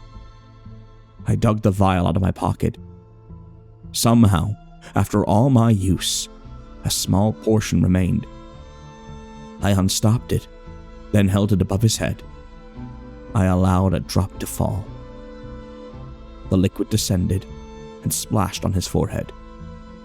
Then it was gone. My son went from pain to peace in a moment. His face relaxed. His shoulders loosened. For the first time in a year, I saw him pass to untroubled sleep, breathing deeply. I sat down at his desk chair. I watched him rest for a long while. For a small moment, I felt relieved. But in the sounds of my older son's untroubled breathing, I heard something else. Silence. My younger son no longer thrashed in his bunk. I stood and went to him. He was so still. I touched him and he was cold. I reached for his neck, grasping for his pulse. I pressed deep into the soft flesh, but there was no beating underneath my fingertips. I could not remember the hours that followed.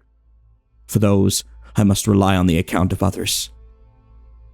My son told me he woke to me screaming, the sound somewhere between the void of death and the inferno of agony. He thought I was dying. My wife had been dealing with medical bills in the kitchen. She heard my pain as well. She told me she rushed into our boy's room and saw me cradling the lifeless body of our youngest, begging for him to wake up. Paramedics arrived and declared him dead at the scene. The autopsy revealed it was a freak brain aneurysm. The funeral came and went.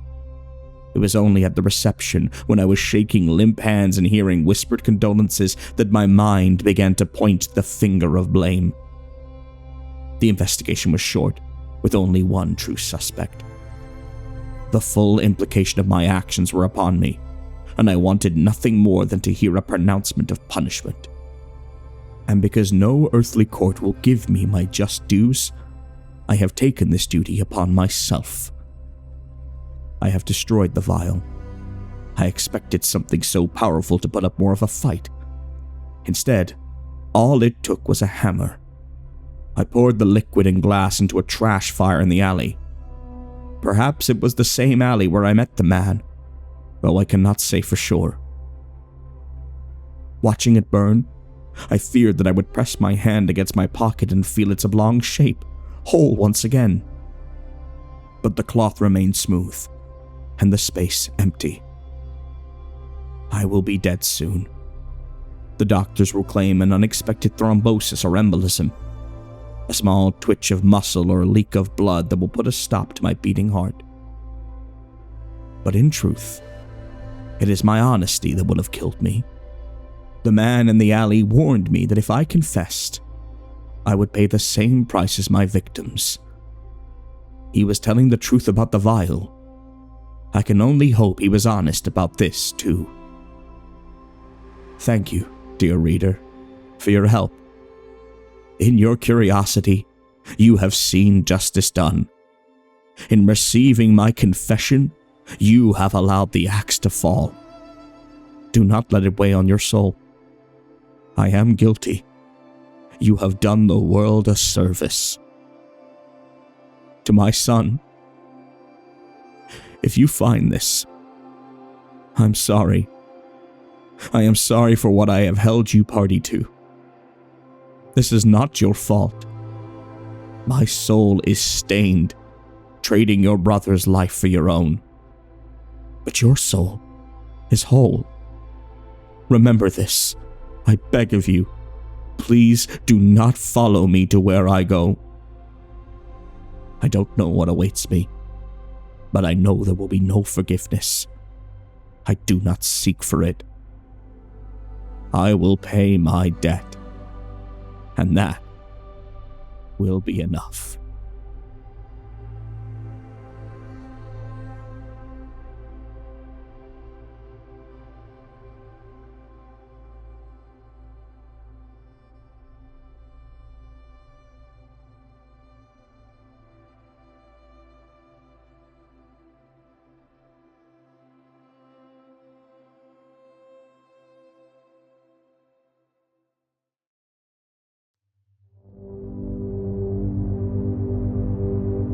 Most heartfelt greetings and salutations, ladies and gentlemen. I eagerly welcome you to Sturgeon's most premier station, Dusklight Radio, hosted by yours truly, the cantankerous yet cautious, anatomically anomalous, and delightfully delirious Everett J. Blackwell. Perhaps you know of us Blackwells. We provided the first ever tour of the underworld, or at least one of the underworlds. We didn't secure planning permission to build a static entrance for any of the others. No, sir. At the owner's round table, quite a few of the gatekeepers were unhappy with our conduct.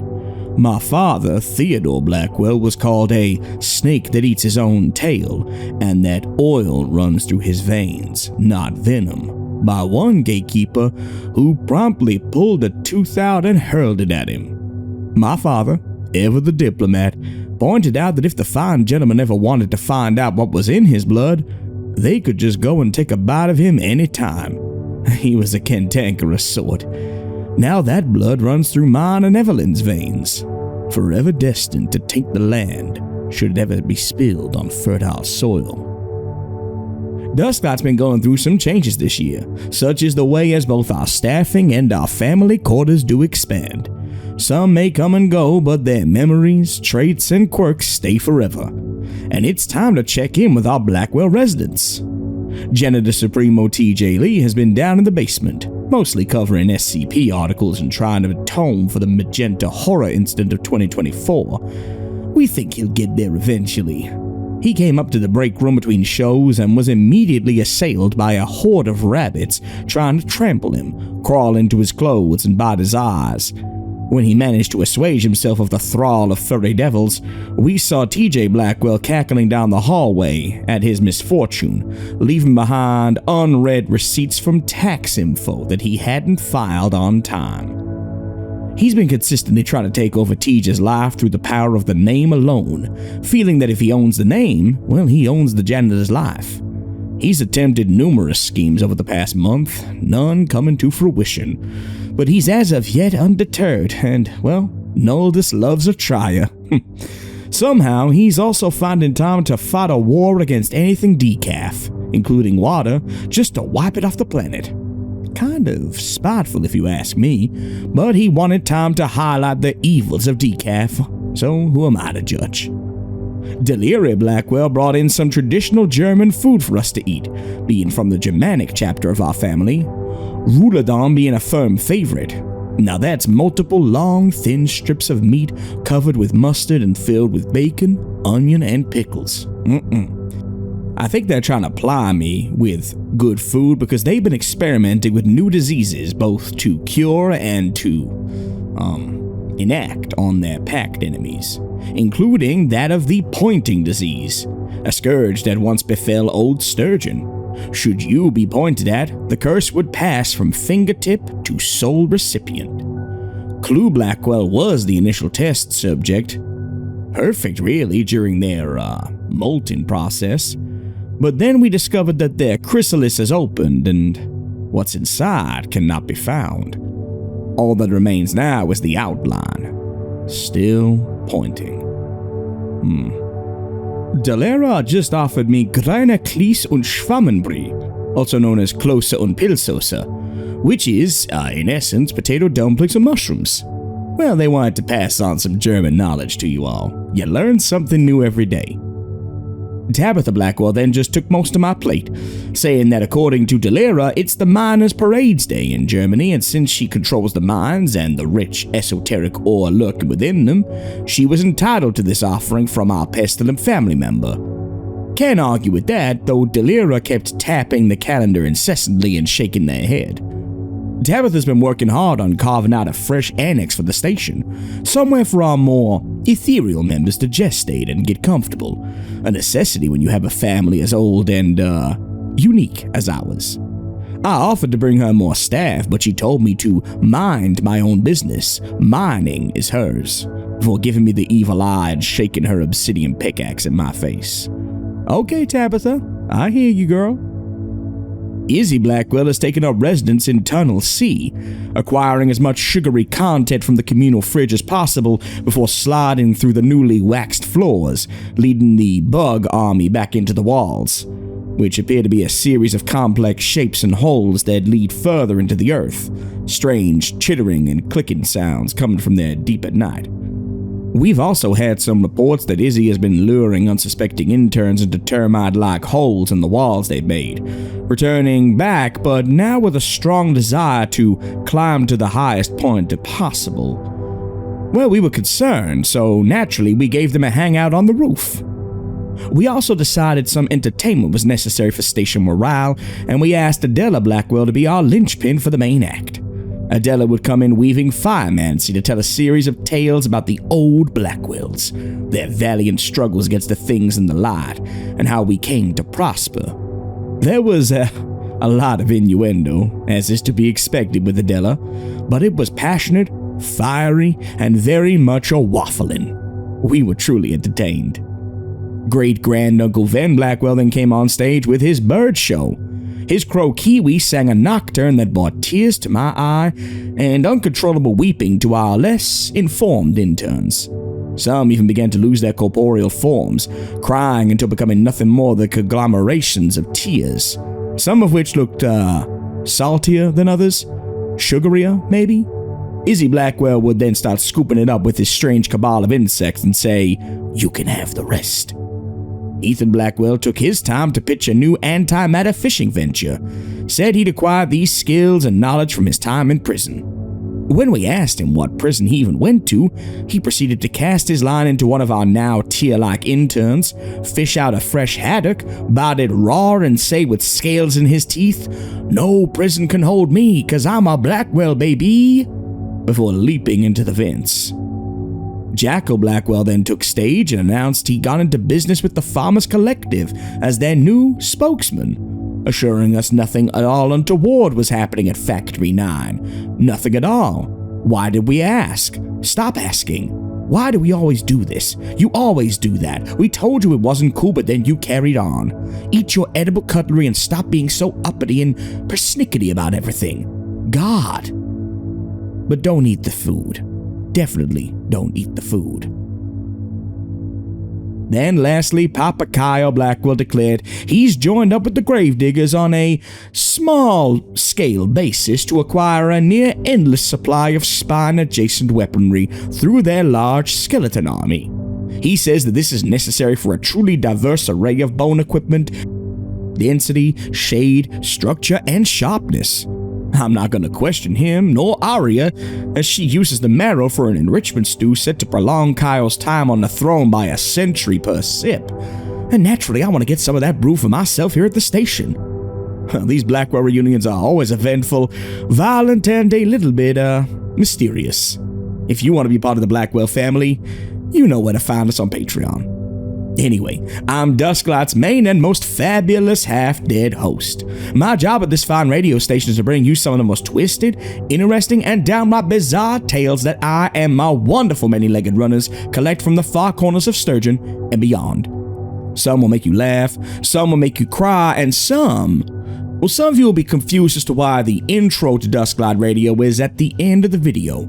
Now, we are going to be revamping the way that we do these introductory and outro skits, but in truth, we found that unfortunately most people not truly dedicated to the Everett Blackwell introductions tend to just skip them, which breaks my little ghoulish heart, it really does. But we're gonna find a way forward, folks. For now, this is the best of both worlds. Special thanks must be given first to Mandy Mo for the original beauteous image you see of me when you look at our page, to Sir Gorky for the new rendering of yours truly, and the truly accurately horrifying rendition of our humble studio, to Viidith for the superb thumbnails you see, to Invato Elements for the SFX, Dark Somnium for being such a gracious yet terrifying sponsor of the channel, and lastly, our music is sourced and provided by Epidemic Sound with gracious thanks. If you enjoy these intros and outros and want to see more, please ensure you've got notifications on and leave a comment for every video you encounter. I want to thank all of our patrons for making this possible. If you want to sign up, it's as little as $1 a month and you get exclusive content, early access to videos and stories, updates, and more. But times are tough and we will always be grateful for support no matter what form it comes in. Financial, spiritual, corporeal, maniacal, whatever you want. It really helps us out. Dusklight gives thanks to Our Sturgeon-eyed faithfuls Maddie, Courtney, M, Ange, Someone Somewhere, Goth Mommy 666, Buggerslaw Smalek, Dave L, Morgan Ra, JT Thomas, Super Abyss, Heather G, Amy Walrath, Vow Was Taken, J.I. Lara, Nathan Billings, Jack the Lad, 21 Keys, PRDL12, and Larry W. Our Purple Crayon Eaters Justy Blue, Paul J. DeSena, Darkness Within, Christian Hatting, Calculi Zero, Mothman, Orphan Nuka, Okami-san, Ian Hancox, Echo Kane, Gail Allstott, Alex, Mike, Candyman Gloving, Ashabel, Amara, Phi, Max, and Feeny Von Karma.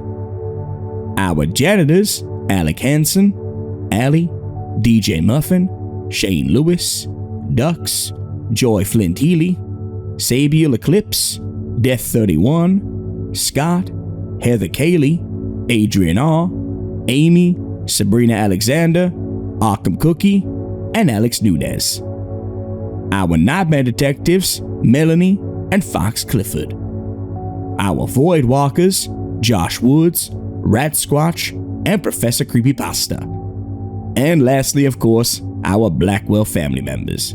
TJ Blackwell, the name stealer and hater of decaf, Izzy Blackwell, Bug Army enthusiast, Adela Blackwell, Firemancer and weaver of waffling tales, Ethan Blackwell, no prison can hold him, Great Uncle Van Blackwell and his bird show, Delayra Blackwell, plague doctor and pestilence purveyor, Clue Blackwell, the shambling horror now free from the chrysalis, Tabitha Blackwell, head of the mines and all mining resources, Jackal Blackwell, new associate of the Farmers Collective, don't worry about it, another Ethan Blackwell who just rolled into the station, and of course, Papa Kyle Blackwell with his spines and spine accessories.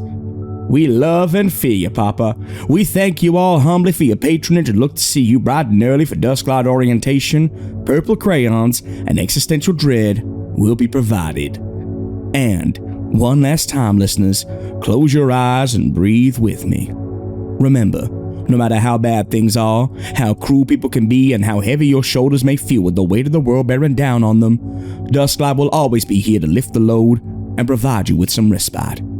Drink some pink lemonade Snapple, watch a video on lost civilizations, and sleep on the cool side of the pillow with the window open and the stars twinkling down on you. Start and end each day with kindness in your heart. You matter, you are loved, and every day is another chance. I'll see you again when the sun sets and dusk enters the station.